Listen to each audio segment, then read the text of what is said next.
दोस्तों, क्योंकि सास भी कभी बहू थी सीजन 2 में आज के इस धमाकेदार एपिसोड की शुरुआत होती है एक बेहद इमोशनल और गंभीर बातचीत से, जहां मिहिर और गौतम आमने सामने होते हैं। मिहिर बड़ी शांति से लेकिन गहराई के साथ गौतम की एक बात की तारीफ करता है कि बच्चों को हमेशा उनकी सही जगह पर होना चाहिए। इस एक लाइन के पीछे मिहिर का इशारा बहुत साफ होता है।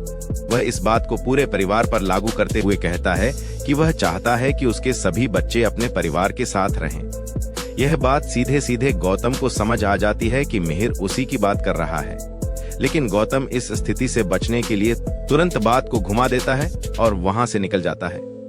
इसके बाद सीन शिफ्ट होता है कोर्ट रूम में, जहां टिम्सी की कस्टडी को लेकर बड़ा फैसला सुनाया जाने वाला होता है।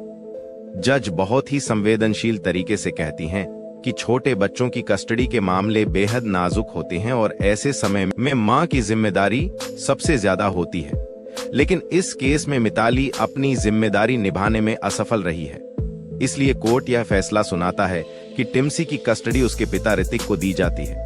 यह सुनते ही पूरा वीरानी परिवार खुशी से झूम उठता है, लेकिन मिताली के चेहरे पर मायूसी और सदमा साफ झलकता है। जज यह भी शर्त रखती हैं कि मिताली जब भी टिम्सी से मिलेगी उसे ऋतिक की अनुमति लेनी होगी और मुलाकात किसी तीसरे व्यक्ति की मौजूदगी में ही होगी। फैसले के बाद ऋतिक भावुक होकर गौतम का धन्यवाद करता है और मिहिर गर्व से कहता है कि गौतम ने पूरे परिवार को टूटने से बचा लिया। लेकिन तभी कहानी में एक नया मोड़ आता है, जब मिहिर को एक फोन कॉल आता है और वह बिना कुछ बताए पूरे परिवार को घर लेकर पहुंच जाता है। सभी के मन में सवाल होते हैं कि आखिर कॉल किसका था।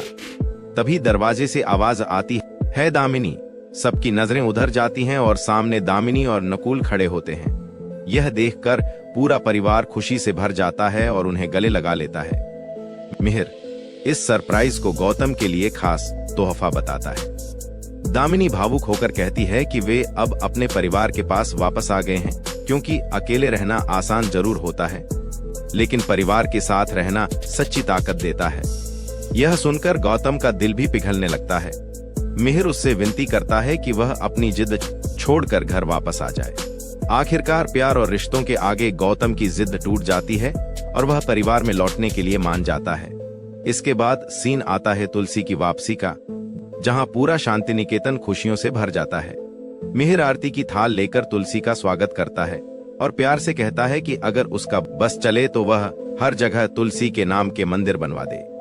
पूरा परिवार तुलसी की तारीफों के पुल बांध देता है। कोई उसे लक्ष्मी कहता है, कोई अन्नपूर्णा तो कोई दुर्गा।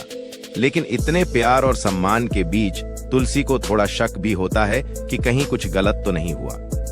फिर मिहिर तुलसी को एक और सरप्राइज देता है, दामिनी और नकुल की वापसी। यह देखकर तुलसी भावुक हो जाती है और उन्हें गले लगा लेती है।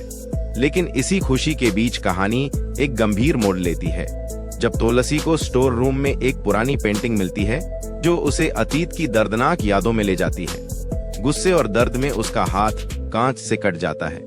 हॉस्पिटल में पट्टी करवाने के दौरान तुलसी को एक चौंकाने वाला सच पता चलता है। नोएना को ब्लड कैंसर है और वह सिर्फ कुछ महीनों की मेहमान है। यह सुनकर तुलसी हैरान रह जाती है। नोएना खुद अपनी गलती स्वीकार करती है और कहती है कि उसने जो भी किया उसका यही नतीजा है। वह तुलसी से माफी मांगती है और अपनी आखिरी इच्छा पूरी करने की गुजारिश करती है। तो तुलसी इस स्थिति में फंस जाती है, एक तरफ उसका अतीत और दर्द, दूसरी तरफ एक मरते हुए इंसान की आखिरी इच्छा। वह वादा तो कर लेती है, लेकिन उसके मन में उथल पुथल मची रहती है। दूसरी ओर फैक्ट्री में एक नई साजिश चल रही होती है। नंदू को कुछ गड़बड़ का शक होता है और वह छिपकर जांच करने जाता है। वहां वह देखता है कि कुछ लोग माल चोरी कर रहे हैं, लेकिन इससे पहले कि वह सच्चाई जान पाए उस पर हमला कर दिया जाता है और वह बेहोश हो जाता है। इसी बीच रामनवमी की झांकी के बहाने अंगद और वृंदा फैक्ट्री के अंदर पहुंच जाते हैं और साजिश को नाकाम कर देते हैं। विक्रांत का पूरा प्लान फेल हो जाता है और वह गुस्से से तिलमिला उठता है। एपिसोड के अंत में नंदू होश में आकर सबको सच्चाई बताने की कोशिश करता है, लेकिन हमलावरों की पहचान नहीं कर पाता। विक्रांत चालाकी से मजदूरों पर शक डालने की कोशिश करता है, जिससे माहौल तनावपूर्ण हो जाता है। तो दोस्तों, आज का यह एपिसोड इमोशन, ड्रामा, सस्पेंस और ट्विस्ट से भरपूर रहा। अब सबसे बड़ा सवाल यह है कि नोएना की आखिरी इच्छा क्या है। क्या तुलसी उसे पूरा कर पाएगी और क्या विक्रांत की साजिश का सच सामने आएगा। ऐसे ही रोमांचक अपडेट्स के लिए जुड़े रहिए हमारे चैनल के साथ। वीडियो पसंद आया हो तो लाइक, शेयर और सब्सक्राइब जरूर करें और बेल आइकॉन दबाना न भूलें।